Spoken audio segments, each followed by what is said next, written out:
like and subscribe, and leave a comment below. Beyond Antarctica, Chapter 36.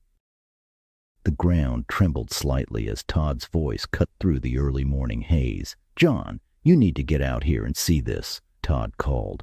"What is it now, Todd?" John groaned. "The children out here. They're moving a megalithic stone into position. I can't really describe it. You need to see this for yourself," Jackson chimed in from the side. "Yes, while some are working on the windmills, the rest are building guard towers. The helper holopod made it a priority." Destin stepped forward. "We wouldn't be able to do this without its guidance. The pod's knowledge has been invaluable. It's just another reason why we shouldn't destroy it but harness it." John raised an eyebrow and sighed.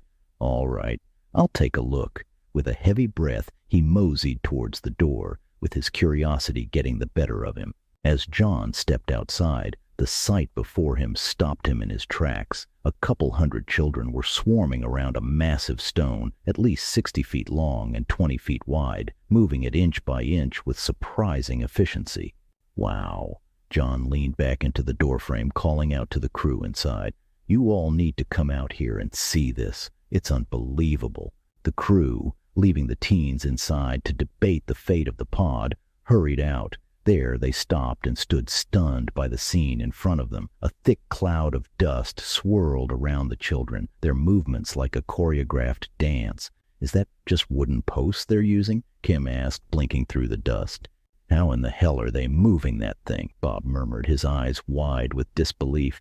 Todd squinted. "It's hard to say. They've attached long wooden posts into the holes in the sides of the stone, but it's too dusty to see clearly from here." John, shaking his head, muttered, "That shouldn't be possible. I've got to get a closer look." As the crew approached the moving stone, they were stopped by several guards. "Halt. Any closer and you could interfere with the project. For your safety and theirs, stay back." They watched in silence as a flurry of children ran around the stone, each with a purpose. Some carried makeshift bags filled with small rocks, while others swung from large wooden beams extending from either side of the stone. The wooden beams acted as levers, pivoting the massive block with careful precision. Kim squinted through the dust. Why are those kids on top of the stone block running around? Wouldn't that make it heavier to move? Todd chuckled. "Kim, it looks like they know exactly what they're doing." Slowly but surely, the stone shifted forward, moving with an eerie grace. Bob dropped to one knee, lowering his head to get a better look beneath the megalithic block. "What are they pivoting that thing on?" he muttered. Todd, still marveling, answered, "They're using those smaller bags as counterweights and the children on top as an additional counterbalance, and the children hanging on the wooden beams are using them like levers to maneuver it. It's a masterful use of physics, pivoting it on something underneath." Bob squinted. "There are giant ball bearings under it, 3 of them." With another surge, the children shifted their positions, the massive stone tipping upward. A group of kids pulled a large stone ball out from beneath the block and replaced it with a slightly smaller one. Kim, watching in awe, whispered, "That's impossible." "No, that's engineering at its finest," Todd corrected her, smiling. "They're using those balls as fulcrums in the weight of the stone to move itself forward. It's all balanced perfectly. They've mastered the technique," Tony added. "It's almost beautiful to watch." The massive stone moved forward once again with a shout from the children at the front, their rhythm synchronized with the beat of a small drum. Just then, from the corner of his eye, John noticed a commotion. Jackson and Destin burst from a nearby building, with Destin roughly shoving Jackson aside. Kim furrowed her brow. "That doesn't look good. I'll go check on that."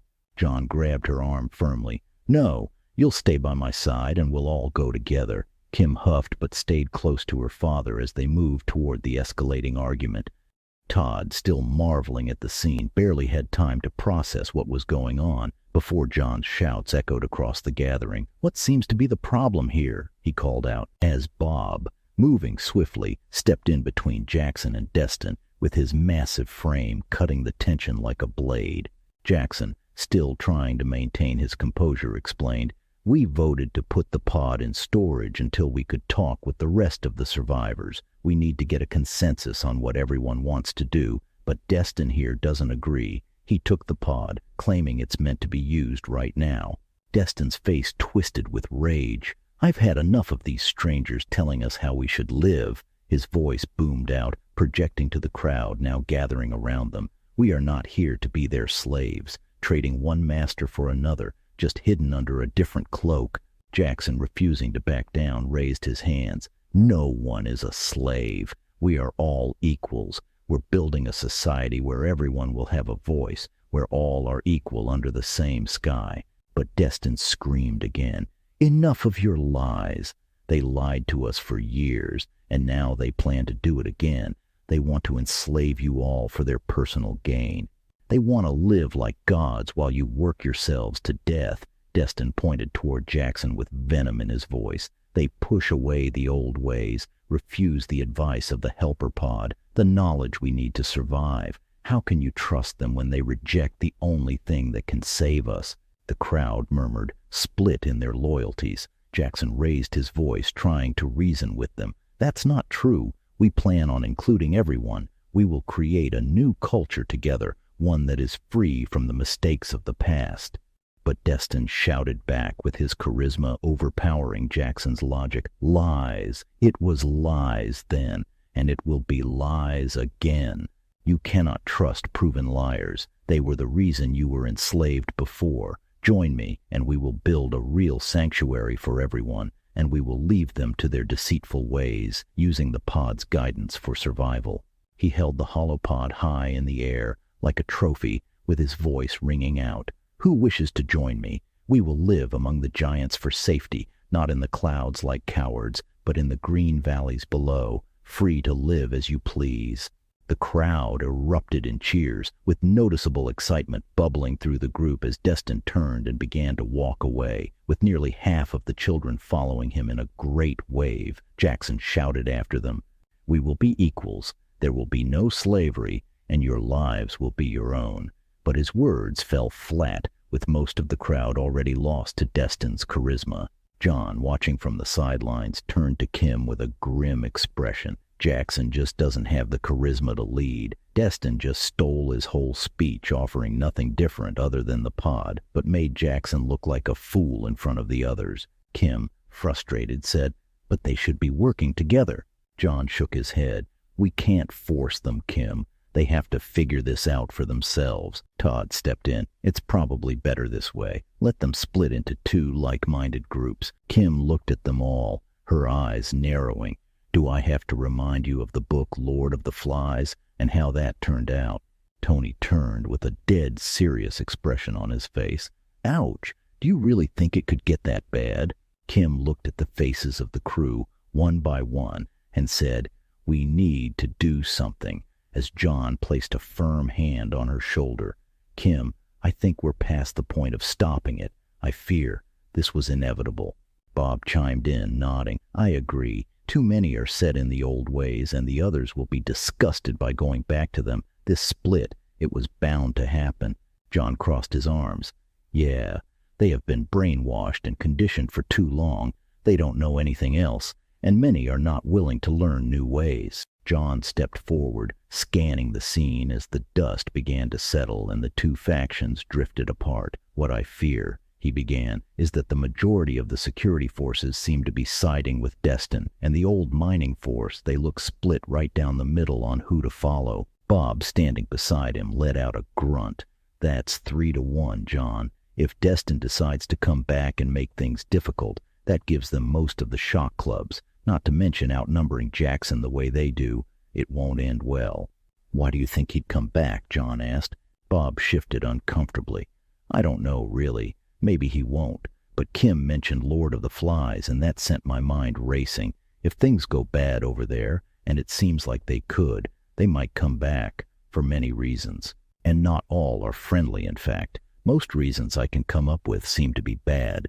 And all those kids that are still on the fence, they could end up changing sides, joining Destin. Just because of the numbers, it could all unravel before Jackson even knows what hit him."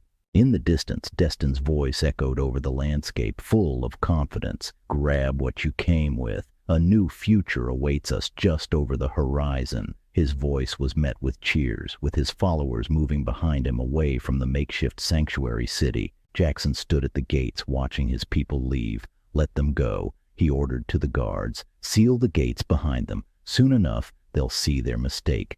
They'll come crawling back, begging for our help. And when they do—" He turned to face the few remaining loyalists, standing tall. "We'll make sure they see the high walls they left behind and the safety they threw away. They do not know what they are walking away from, let alone what kind of world they're marching into." John chuckled, his laughter catching Jackson off guard. "You don't know how right you are," he said, shaking his head in disbelief. The crew exchanged uneasy glances. John's tone shifted from humor to seriousness as he looked Jackson dead in the eye. "You just lost the majority of your settlement, Jackson. And why? Because you couldn't reach them. You couldn't speak to their hearts and win them over. Let me give you some advice. Leave a guard at the door, sure, but when they come back, and they will, welcome them with open arms. No questions asked. Show them you're all-inclusive, all-welcoming. Don't just say what you'll do. Show them." Jackson frowned, clearly not understanding where John was headed. "What do you mean?" "Don't sit on a throne like some untouchable leader," John continued. "Get out there and help build. Help with the grunt work, the jobs no one wants to do. Do it with pride, shoulder to shoulder with your people. Lead by example, Jackson. You won't be seen as a leader, but as family, and they won't just follow you. They'll die for you. Regard your soldiers as your children, and they will follow you into the deepest valleys. Look upon them as your own beloved sons, and they will stand by you, even unto death. If, however, you are indulgent, but unable to make your authority felt, kind-hearted, but unable to enforce your commands, and incapable, moreover, of quelling disorder, then your soldiers must be likened to spoilt children. They are useless for any practical purpose. Sun Tzu, The Art of War. John turns with his gaze landing hard on Jackson. You would be smart to take note of those words. Kim couldn't help but smile at the wisdom in her father's words, her respect for him deepening with each word spoken. Jackson stood there, absorbing what John had said, his face softening as the weight of the advice began to sink in. "You want this city to survive?" John continued. "Then walk among your people, learn their wants and desires personally, help them feel seen, heard, valued. Only then will this city not only survive but thrive beyond your wildest dreams. This I can promise you." Jackson stood silently for a moment, the tension easing as the truth behind John's words settled in. His gaze turned toward the horizon where Destin and his followers had disappeared, with a hint of hope creeping into his eyes. John gave him a reassuring nod, stepping forward and clapping a hand on his shoulder. "You've still got a chance, Jackson. Don't waste it." As they stood there, Jackson knew the path ahead would be difficult, but with leadership rooted in understanding and unity, there was still a glimmer of possibility for the future of their newly found city. Just then, the ground trembled as an enormous shadow darkened the walls of the sanctuary. Kim's eyes widened, and she gripped her father's arm as the head of a massive giant peered over the newly built wall. The familiar face of the giant who had helped them before, with kind eyes, looked down at the people below. He grunted softly, stepping over the wall with surprising grace. Behind him, more giants followed, each carrying immense sacks of food, filling the warehouses they had built in such haste. Their movements were slow but deliberate, as if mindful of the fragile humans bustling around below. Kim stepped forward. "Jackson, this is your opportunity. Get these giants to create terraces along the sides of the mountain. You can use them as safe zones to farm, high enough above the canopy to protect the farmers and fields from anything that might lurk in the wild jungle below." Jackson, still recovering from the turmoil caused by Destin's departure, looked at Kim with uncertainty. Kim continued, "If they can carve out the mountain sides, you won't have to rely on the jungle or even the giants for food in the future. You can build self-sustaining farms up here, and with the giants' help it can be done faster than you think. Plus, have them finish the guard towers. They're a priority now. We can't expect trouble from Destin, but we also can't ignore the possibility. You need to be prepared." Todd stepped forward. "You don't need to speak their language. Use gestures. Show them what you need. Draw it in the dirt if need be. They're intelligent, Jackson. They'll understand. John chimed in. Don't waste this chance. Get those towers up and make sure people are posted around the clock. The walls need to be lined with torches, too, if those carnivorous birds return. Fire and smoke could be your best defense, and you'll want visibility at night if trouble of any kind arises. Jackson nodded, realizing the gravity of the situation. He turned and quickly called out orders to a group of his people, directing them toward the giants. They gathered around the massive beings, gesturing with their hands and pointing toward the mountainside. To everyone's amazement, the giants began to nod in understanding. One giant in particular seemed to take the lead, lumbering over to the edge of the plateau. Within minutes, the beginnings of terraces formed along the mountain, carved with precision and speed that left the watching humans in awe. "Look at that," Bob muttered, watching the scene unfold. "It's like watching living excavators. At this rate, they'll have the entire sides of this mountain turned into farmland before the day's out." Kim couldn't help but smile, though the weight of the situation still pressed on her shoulders. It's not just about the terraces. We need to be prepared for anything. Destin's group may have left, but they're still out there, and if he convinces enough of them to come back, things could get real ugly real fast. John grunted. That's why we get the towers up and keep people on watch. The giants continued their work, moving with a steady rhythm. Some were already lifting stones into place for the guard towers, towering structures that now seemed essential. The children, once hesitant to approach the giants, were now working alongside them, watching in awe as the massive creatures shaped their world. "Keep them on task, Jackson," Todd urged. "We can't afford to lose momentum. If we keep pushing, this place will be defensible by the time the others realize their mistake. We cannot afford to waste time." Jackson, visibly exhausted from the day's events, nevertheless stood tall, barking orders and helping with the construction hands-on, moving the debris out of the way. He motioned for some of the older children to organize shifts for the guard towers, ensuring that no one would be left vulnerable. Torches were brought out, large enough to line the walls, and a few of the giants even helped carve out larger slots in the stone to hold them in place. As the night began to approach, the torches were lit, casting a warm glow over the towering walls. Kim watched it all unfold as a wave of satisfaction came over her. "This is starting to feel like a fortress," she whispered to herself. John, standing beside her, nodded.